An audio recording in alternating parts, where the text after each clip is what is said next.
오늘 다시 교회로 또한 다시 예배로 모여서 예배를 회복하는 우리 모든 여러분들을 주의 이름으로 환영하며 축복합니다. 하나님은 오늘 이 자리에 모인 우리에게 120명의 초대교회 사람들에게 임하셨던 그 성령의 역사를 오늘도 우리 가운데 부어주실 것입니다. 이 예배 가운데 그 은혜와 감격 또한 성령 충만을 누리는 우리 모든 대형의 성도들이 되시기를 바랍니다. 코로나로 인한 사회적 거리두기가 지난 12일에 1단계로 하향 조정되었습니다. 그래서 정부는 교회 좌석수의 30%까지 예배에 참여할 수 있도록 허용을 하였습니다. 그래서 많은 교회들이 함께 모여 예배 드릴 수 있었고 우리 교회 또한 지난주에 설립 감사 기념 주일로 지킬 수가 있었습니다. 대형교회는 본당의 좌석수가 작아 보이지만 350석이 됩니다. 이 좌석수의 30%는 105명, 105석이 됩니다.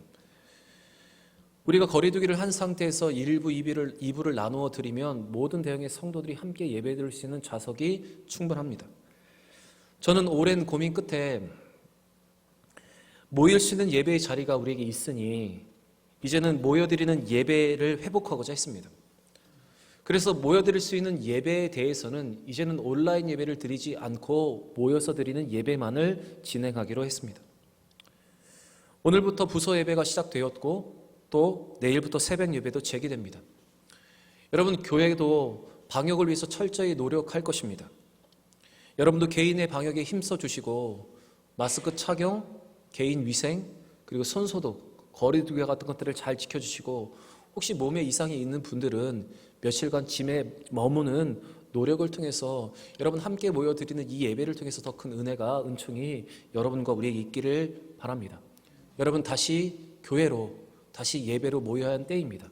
우리의 영혼을 깨우며 교회로 모여서 함께 예배드리는 우리 모든 대형의 성도들이 되시기를 바랍니다. 십자가의 대속 이후 예수님은 부활하셔서 막달라 마리아와 제자들에게 자신을 보이시고 성경에 기록된 모든 것들이 이루어지는 것을 그들에게 알리셨습니다.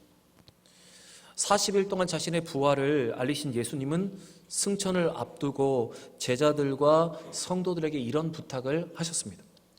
사도행전 1장 4절부터 5절 말씀을 보시면 사도와 함께 모이사 그들에게 분부하여 이르시되 예루살렘을 떠나지 말고 내게서 들은 바 아버지께서 약속하신 것을 기다리라.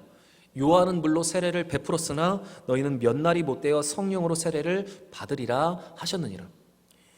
예수님은 제자들에게 또한 성도들에게 예루살렘을 떠나지 말고 성령을 기다리라 명령하셨고 이 명령대로 제자들은 함께 모여서 기도하며 예배하면서 성령을 선물로 받게 되었습니다. 예수님의 승천 이후에 본격적인 기도가 시작되자 승천의 증인이었던 400명 중에 280명은 돌아가고 120명만 남게 되었습니다. 남은 120명의 제자들과 성도들은 마가의 다락방에서 모여 기도하면서 성령을 기다리고 있었고 그렇게 기도하던 그들에게 성령이 임하게 되었습니다. 저는 오늘 이 본문의 내용을 통해서 왜 우리가 교회로 모여야 하는지, 다시 모여야 하는지, 그리고 모일 때 또한 모여서 기도하며 예배할 때 우리에게 어떤 은혜가 있는지를 이 시간 말씀을 통해서 함께 나누기를 원합니다. 120명의 제자들과 성도들이 마가의 다락방에서 모여서 함께 예배하며 기도한 지 열흘이 지났을 때 성령이 그들에게 임하였습니다. 오늘 본문 1절부터 3절 말씀을 보시면 오순절 날이 이미 이름에 그들이 다 같이 한 곳에 모였더니 호련히 하늘로부터 급하고 강한 바람 같은 소리가 있어 그들이 앉은 온 집에 가득하며 마치 불의 혀처럼 갈라지는 것들이 그들에게 보여 각 사람 위에 하나씩 임하여 있더니 예수님은 제자들에게 성령을 기다리라고 말씀하셨고 그들이 그 말씀에 순종하여 기도하며 예배하며 기다리고 있을 때 그들에게 성령이 임하게 되었습니다. 성경은 성령이 임한 날을 오순절이라고 기록을 하고 있습니다. 여러분, 이 오순절은 6월절부터 열흘째 되는 날이 오순절이고 이 오순절은 처음에 보리를 추수하여 열매를 바친다고 해서 맥추절 또는 초실절이라고 부르는 절기입니다. 그리고 출애굽기 19장 1절에 보시면 이 날에 바로 모세가 하나님께로부터 십계명을 받은 날이기도 합니다. 이와 같은 의미 있는 날에 예수님께서 성령을 제자들에게 보내주셨고 이제는 본격적인 성령의 시대가 열리게 되었습니다. 그래서 예수님의 승천 이후의 시대를 우리는 성령의 시대라고 말하고 우리는 지금 그 성령의 시대를 살아가고 있습니다. 그런데 오늘 본문 속에서 제가 오늘 여러분과 나누고 싶은 말씀의 포인트는 바로 성도들이 함께 모여서 예배하며 기도하고 있을 때 그들에게 성령이 임했다는 사실입니다. 사실 예수님의 승천을 목격한 목격자들은 400명이었습니다. 그런데 예수의 명령을 따라서 마가의 다락방에 모여서 기다리고 기도하면서 예배하며 성령을 기다렸던 사람은 120명밖에 되지 않습니다. 280명은 돌아갔고 120명만이 남아서 마가의 다락방에 모여서 기도하고 기다렸을 때 그들은 성령을 선물로 받았습니다. 3절 말씀에서 볼 수 있듯이 성령이 어떻게 임했냐면 120명에게 각각 성령이 임했습니다. 다시 말씀드리면 집단 위에 임한 것이 아니라 한 사람 한 사람에게 인격적으로 임했다는 것입니다. 저는 여기서 오늘 120명의 제자들과 성도들이 280명의 다른 증인들을 뒤로하고 성령을 받을 수 있었던 동력이 어디에 있냐, 어디에 있었느냐를 오늘 여러분에게 말씀드리고 싶습니다. 바로 그들이 기다리고 성령을 기다릴 수 있었던 동력이 있었던 것은 바로 그들이 함께 모여 있었기 때문입니다. 그들이 모여서 서로 격려하고 기도하며 서로 동기부여를 하면서 예배하면서 있었기 때문에 그들은 성령을 기다릴 수가 있었습니다. 사실 400명이 예수님의 승천을 목격하였습니다. 그때 동일한 명령을 들었습니다. 예루살렘을 떠나지 말고 내가 너에게 보내줄 성령을 기다리라. 그런데 한번 생각해 보시기 바랍니다. 무작정 기다릴 수 없고 동기부여를 받지 못한 280명은 여러분 돌아갔습니다. 그런데 120명은 남아서 기다렸습니다. 저는 이 부분에 있어서 생각할 때 그들이 모여있지 않았다면, 그들이 각각 자기가 있는 그곳에서 성령을 기다리고 있었다면 아마 그들은 성령을 선물로 받지 못했을 것이라 생각합니다. 왜냐하면 사람은 약하고 게으르기 때문에 혼자 하기가 힘든 존재입니다. 또 인간의 삶은 불규칙하고 모호하기 때문에 함께하지 않으면 마음먹은 것과 동기부여를 쉽게 잃어버리기 때문입니다. 그러나 여러분, 모였을 때는 다릅니다. 서로를 격려하고 동기부여를 하고 함께 있기 때문에 그들은 성령을 기다릴 수 있었고 바로 성령을 선물로 받을 수 있었던 것입니다. 여러분, 이렇게 모여서 성령을 받았던 이 120명의 제자들과 성도들이 바로 초대교회의 시작이었고 바로 그들의 모임이 여러분 교회가 되었습니다. 그들의 모임이 교회였고 그 위에 하나님의 성령이 부어졌으며 그리고 그 성령의 부어짐을 통해서 초대교회는 바로 복음의 통로와 하나님의 나라의 확장의 통로가 되었습니다. 사실 하나님께서 교회라는 제도를 세우신 것은 인간의 연약함 때문입니다. 사람은 게으르고 거짓되고 의지가 약하기 때문에 제도로 형식을 부여하지 않으면 쉽게 원래 모습으로 돌아가는 것이 인간의 연약함입니다. 하나님께서 그래서 이 교회를 세우신 목적이 있습니다. 바로 이 교회를 통해서 서로를 격려하고 우리의 믿음을 서로 지켜가는 것, 서로의 연약함을 바라보면서 나의 신앙을 돌아보고 또한 좋은 신앙의 사람들을 보면서 믿음의 본으로 삼아서 우리의 신앙을 지켜가는 것, 우리의 신앙을 성장시키는 것, 바로 그것이 교회를 세우신 목적입니다. 그래서 여러분, 믿음의 동지들이 중요합니다. 그들과의 지속적인 만남과 교제와 함께 모이는 모임과 예배가 여러분 우리에게 필요한 것입니다. 자금의 많은 사람들은 주장합니다. 우리 스스로가 교회이니 우리 안에 성령이 거하고 있으니 성령이 거하는 전이기 때문에 우리는 모이지 않아도 예배를 혼자서 드려도 괜찮다, 이렇게 말을 합니다.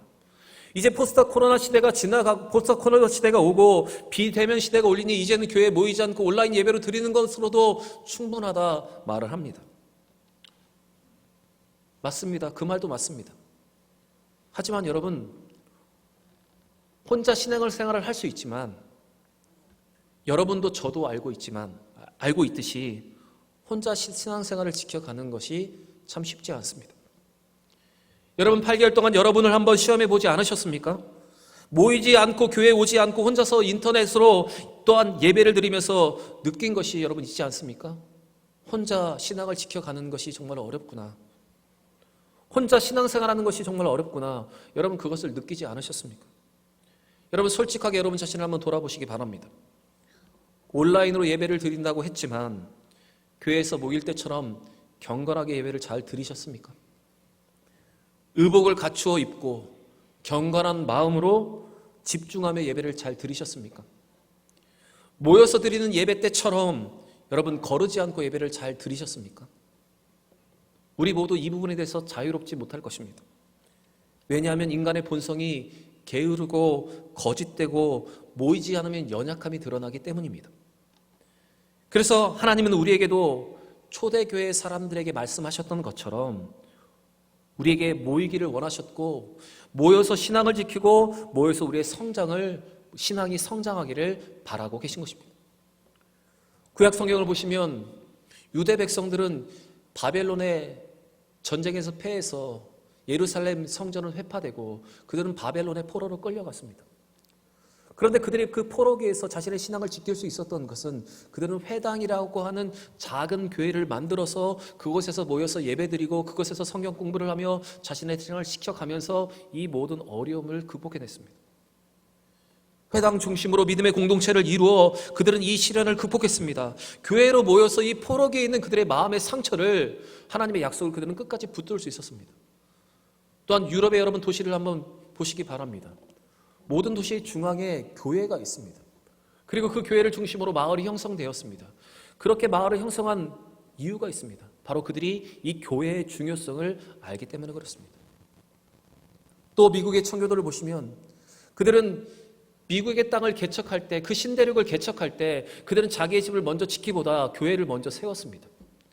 그리고 그 교회를 통해서 함께 모여 예배하고 교제함을 통해서 이주민의 아픔과 그 고통을 함께 나누면서 그들은 교회를 통해서 성장했습니다. 바로 그렇게 이룩한 나라가 바로 미국이란 나라입니다.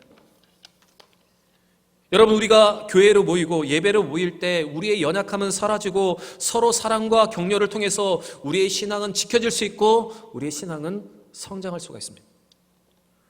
오늘 보면 사도행전 2장의 마지막 2절을 보시면 오늘 우리에게 이렇게 기록하고 있습니다. 초대교회의 모습이 어떠했는지를 잘 보여주고 있습니다. 사도행전 2장 46절과 47절에 날마다 마음을 같이하여 성전에 모이기를 힘쓰고 집에서 떡을 떼며 기쁨과 순전한 마음으로 음식을 먹고 하나님을 찬미하며 또 온 백성에게 칭송을 받으니 주께서 구원받은 사람을 날마다 더하게 하시니라. 마가의 다락방에서 모여서 기도하며 성령을 기다리던 그들에게 성령이 임했고, 그 성령의 임함으로 시작된 이 초대교회는 모든 성도들이 함께 마음을 모아 성전에 모이기를 힘쓰고 찬양하며 예배하며 서로 교제하며 나눌 때 하나님은 그들에게 어떤 은혜를 베풀어 주셨냐면 믿지 않는 사람들에게 칭송을 받게 하셨을 뿐만 아니라 그 교회 위에 부흥의 은혜를 허락하셨습니다. 사랑하는 대형의 성도 여러분, 우리 모두 다시 교회로 모여야 하고 다시 예배로 모여야 하는 때입니다. 다시 교회로, 다시 예배로, 다시 믿음으로, 다시 기도로 모여야 하는 때입니다. 제가 오늘 여러분에게 드리고 하는 말씀은 세상이 뭐라 해도, 정부가 어떤 것을 방침을 내린다 해도 그것을 다 무시하고 모이자는 이야기가 아닙니다. 지금까지 우리 교회는 해온 것처럼 방역을 철저하게 지킬 것이고 나라가 허용한 범위 안에서 우리는 예배를 드릴 것입니다. 그런데 허용된 모든 기회와 범위와 방법을 가지고 그것들을 잘 활용해서 우리는 잘 모이고 이제는 그 예배를 다시 한번 회복해야 하는 것입니다. 여러분, 초대교회에 시작되었던 이 성도들의 모임과 같이 그들이 함께 모였을 때 받았던 성령의 역사를 우리 모든 대형의 성도들이 다시 교회로, 다시 예배를 모여 그 성령의 역사와 그 능력을 다시 한번 회복하고 그 능력을 경험하기를 바랍니다. 히브리서 10장 25절에 모이기를 피하는 어떤 사람들의 습관과 같이 하지 말고 오직 권하여 그날의 가까움을 볼수록 더욱 그리하자. 히브리서 기자는 우리에게 오늘 이렇게 부탁하고 있습니다. 여러분, 다시 교회로, 다시 모여로 예배로 모이는 우리 모든 대형의 성도들이 되기를 바랍니다. 모이기를 싫어하는 세대입니다. 모이지 못하게 하는 이 시대의 흐름 속에서 그래도 할 수 있는 최선의 것들을 해가며 함께 모여서 그 은혜를 회복하고 그 성령의 역사를 회복하고 다시 한번 믿음으로 전진하는 우리 모든 대형의 성도들과 우리 교회가 되시기를 주의 이름으로 간절히 부탁드립니다. 오늘 본문을 보시면 무리가 모여서 기도하며 성령을 기다렸을 때 성령이 임하였습니다. 그리고 그들은 모두 성령 충만을 받고 성령이 말하게 하심을 따라 각각 다른 언어로 하나님의 진리를 말하기 시작했습니다.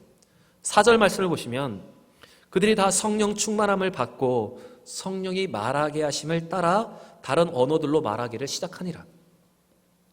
성령을 받은 무리들은 성령의 말하게 하심을 따라 각기 다른 외국어로 하나님의 진리를 말하기 시작했습니다. 바로 그들이 말한 것은 성경의 진리이며 바로 복음이었습니다. 그런데 5절부터 7절 말씀을 보시면 그들이 말하는 것, 그들이 이렇게 행동하는 이 모든 것을 지켜봤던 주변의 사람들의 반응이 기록되고 있습니다. 5절과 7절 말씀 제가 읽을 테니 여러분 잘 한번 들어보시기 바랍니다. 그때 경건한 유대인들이 천하 각국으로부터 와서 예루살렘에 머물러 있더니 이 소리가 나매 큰 무리가 모여 각각 자기의 방언 외국어로 제자들이 말하는 것을 듣고 소동하여 다 놀라 신기하게 여겨 이르되 보라 이 말하는 사람들이 다 갈릴리 사람이 아니냐.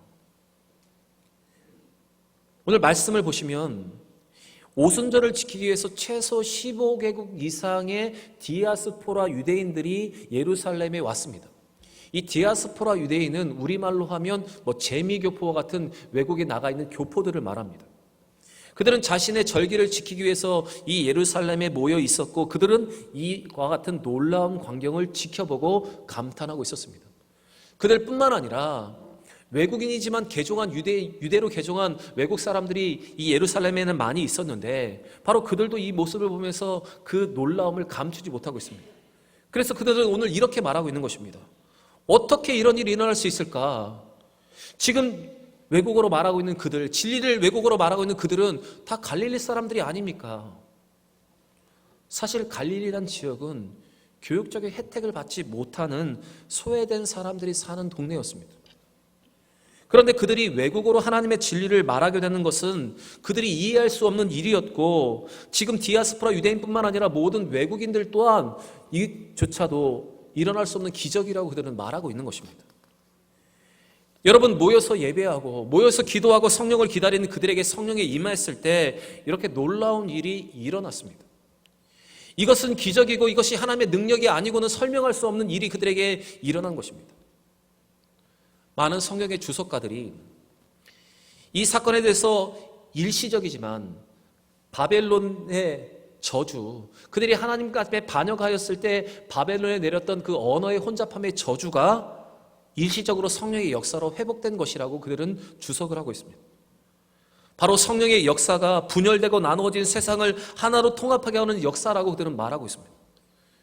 여러분 바로 성도들이 한자리에 모여서 교회로 모여서 기도하며 예배하며 성령을 구할 때 성령이 임했고 그 성령의 충만함으로 일어난 역사는 막힌 담이 무너지고 소통이 되지 않은 모든 것들이 소통되는 그 교통의 역사가 일어나게 된 것입니다. 여러분 이것이 바로 성령의 하나 되게 하심의 역사입니다. 교통하게 하는 역사, 혼잡한 모든 것을 풀어내는 역사, 성도가 교회로 모여서 예배로 모일 때 일어나는 역사가 바로 이 성령의 역사인 것입니다. 사실 우리는 신앙생활을 하면서 우리는 이러한 성령의 역사를 많이 경험했습니다. 성도들이 교회에서 예배로 모이며 기도로 할 때 성령의 강한 역사와 하나 되게 하심의 역사, 많은 성령의 역사를 우리는 경험했습니다. 그래서 사도 바울은 우리에게 이렇게 부탁합니다. 에베소 4장 3절에 평안에 매는 줄로 성령이 하나 되게 하시는 것을 힘써 지키라. 여러분 우리가 예배로 모여 함께 기도할 때 성령은 우리를 하나로 묶고 막힌 모든 것을 허물 뿐만 아니라 우리를 더욱더 믿음으로 강하게 전진할 수 있는 힘을 우리 가운데 공급합니다. 그래서 교회는 모여야 하고 교회에서 성령을 구해야 하고 모여서 함께 예배함과 기도함을 통해서 성령 충만해야 하는 것입니다. 저는 오랫동안 청년부를 지도했습니다. 지도할 때 청년들과 많은 것을 함께 나누고 이야기를 하고 상담을 합니다. 신앙에 대해서도 이야기를 하고 직장에 대해서 이야기를 하고 관계의 문제에 대해서도 많은 이야기를 나누고 저는 그들에게 성경적인 답변을 많이 주었습니다. 그런데 청년들이 가장 많이 묻는 내용은 연애에 대한 것입니다. 연애에 대해서 묻는 청년들 중에 이런 질문들이 있었습니다. 목사님 이제 연애를 시작하려고 하는데 상대방이 너무 멀리 있어서 이 연애를 해야 될까요? 말아야 될까요? 이렇게 저에게 묻습니다. 여자친구가 대구에 있고 남자친구가 부산에 있는데 이 연애를 시작해야 할까요? 저에게 묻습니다. 청년들이 이것을 장거리 연애라고 말합니다. 한 달에 한 번 만날까 말까 한 것, 그리고 전화와 카톡, 영상으로 연애를 하는 것, 바로 그것이 장거리 연애입니다. 그런데 청년들의 공동적인 생각과 걱정은 이 장거리 연애가 결혼으로 연결될 확률이 낮다는 것입니다. 그래서 저에게 묻습니다. 목사님, 이 사랑이 자라날 수 있을까요? 이렇게 만나서 사랑을 키워서 결혼할 수 있을까요? 이것을 고민합니다. 결혼을 하신 여러분들을 한번 생각해 보시기 바랍니다. 전화와 채팅으로만 연애를 하는 연인들이 성공할 확률이 얼마나 될까요? 이 연인들이, 이 커플들이 결혼해서 성공할 확률은 정말 낮습니다. 그 이유는 만나야 사랑이 싹트고, 만나야 사랑의 열매가 생기고, 만나야 역사가 이루어지기 때문입니다. 여러분, 신앙생활도 마찬가지입니다. 우리가 교회에 와서 하나님을 만나고 예수님을 만나고 성령을 만나야 역사가 이루어집니다. 또 성도가 교회에서 함께 만나 예배드리고 교제할 때, 또한 기도할 때 성령의 역사가 이루어나는 것입니다. 요즘 많은 사람들이 교회에 모이는 것에 대해서 부정적인 이야기를 많이 합니다. 그리고 교회에 나가지 않고 자기가 신실한 크리스찬이라고 말하는 가난한 성도들이 많이 있습니다. 그런데 그 사람들은 스스로가 교회이고 성령이 거하는 전이기 때문에 혼자서 믿음을 잘 지켜갈 수 있다고 이야기를 하고, 그 믿음을 잘 지켜가고 믿음이 성장할 수 있다고 말을 합니다. 그리고 이렇게 신앙생활을 해도 아무 일이 일어나지 않는다고 그들은 말합니다. 그러나 그들은 한 가지 중요한 것을 잊고 있습니다. 그것은 무엇인가 하면 모일 때 임하는 성령, 우리가 함께 모일 때 임하는 그 성령의 역사를 잊고 있습니다. 물론 함께 모이기 때문에 문제도 생겨날 수 있습니다. 다툼이 일어날 수 있고 갈등이 일어날 수 있습니다. 그때 우리는 성령을 의지하며 갈등을 조절하고 극복하고 우회하는 방법을 택하고, 성경이 우리에게 말하는 모든 것들, 성경에 선택한 모든 것들을 선택하면서 우리는 그래도 성령이 하나 되게 하신 이 교회를, 이 모임을 지켜가야 하고, 이 모임을 통해서 큰 은혜를 더 받아야 하는 것입니다. 여러분, 이렇게 말하는 수많은 사람들은 교회에서 상처를 받아서 교회를 떠난 사람들이 대부분입니다. 그들은 교회를 회피하면서 자기 혼자 신앙생활을 할 수 있다고 말합니다. 그런데 여러분, 회피한다고 해결되지 않습니다. 혼자 있다고 해결되지 않습니다. 여러분, 갈등이 없는 청정 지역은 이 땅의 어느 곳에도 있지 않습니다. 그렇게 우리는 모였을 때 임하는 그 성령의 역사하심을 오늘도 구해야 하고, 성령이 하나 되게 하심을 믿고 오늘도 우리는 이 예배당으로, 이 교회로 함께 모여 예배하며 그 성령의 역사를 누려야 하는 것입니다. 로마서 12장 1절과 2절에 바울은 로마 교회에 이렇게 부탁합니다. 그러므로 형제들아, 내가 하나님의 모든 자비하심으로 너희를 권하노니 너희 몸을 하나님이 기뻐하시는 거룩한 산 제물로 드리라. 이는 너희가 드릴 영적 예배니라. 로마서 12장 1절과 2절입니다. 너희는 이 세대를 본받지 말고 오직 마음을 새롭게 함으로 변화를 받아 하나님께서 선하시고 기뻐하시고 온전한 뜻이 무엇인지를 분별하도록 하라. 바울은 오늘 로마 교회와 우리에게 우리가 거룩한 산 제물이 되어 드리는 예배가 영적 예배라고 말하고 있습니다. 산 제물이라고 말하는 것은 우리의 삶, 우리의 인격, 우리의 삶의 행동 모두를 들여서 하나님 앞에 온전한 예배자로 서라는 말입니다. 그리고 그 예배의 핵심에 대해서 바울은 이렇게 말합니다. 이 세대를 본받지 말라. 오직 마음을 새롭게 해라. 그리고 변화를 받아라. 그리고 하나님의 뜻을 분별하며 살아가라. 바로 이것이 예배자의 온전한 삶이라고 우리에게 말하고 있습니다. 곧 새로운 시대의 참 예배는 시대와 세대를 분별하고 그 가운데 하나님이 기뻐하시는 뜻이 무엇인지를 깨닫고 그것대로 살아가는 것, 바로 그것이 참된 예배자의 모습입니다. 여러분, 우리를 향하신 하나님의 뜻이 무엇입니까? 데살로니가전서 5절의 말씀처럼 예수 그리스도 안에서 우리를 향하신 하나님의 뜻은 우리가 항상 기뻐하는 것이고 쉬지 않고 기도하는 것이며 범사에 감사하는 것입니다. 그런데 여러분, 이 모든 하나님의 뜻이 온전히 이루어지기 위해서 우리는 혼자 이것을 감당할 수가 없습니다. 이 모든 것이 혼자 하기 어렵습니다. 혼자 항상 기뻐하는 것, 쉬지 않고 기도하는 것, 범사에 감사하는 것, 이것을 이루어가기가 어렵습니다. 그렇기 때문에 우리는 교회에서 모여야 하고 예배를 통해서, 기도를 통해서, 교제함을 통해서 하나님의 뜻대로 우리는 살아갈 수가 있는 것입니다. 성경의 기록대로 혼자는 쉽게 넘어지지만 삼겹줄은 쉽게 끊어지지 않는 것처럼 우리가 교회로 모이고 예배로 모이고 다시 믿음으로 다시 기도로 모일 때 여러분, 우리는 우리의 신앙을 지키고 우리가 주님께로 가는 그날까지, 주님이 우리에게 오시는 그날까지 우리는 믿음으로 승리할 수가 있는 것입니다. 여러분, 우리는 이 어려움 속에서 하나님의 은혜로 지난주에 40주년을 감사함으로 하나님 앞에 예배드릴 수 있었습니다. 모여서 우리는 예배 드릴 수 있었습니다. 그리고 오늘 모여서 또 우리는 이렇게 예배를 드리고 있습니다.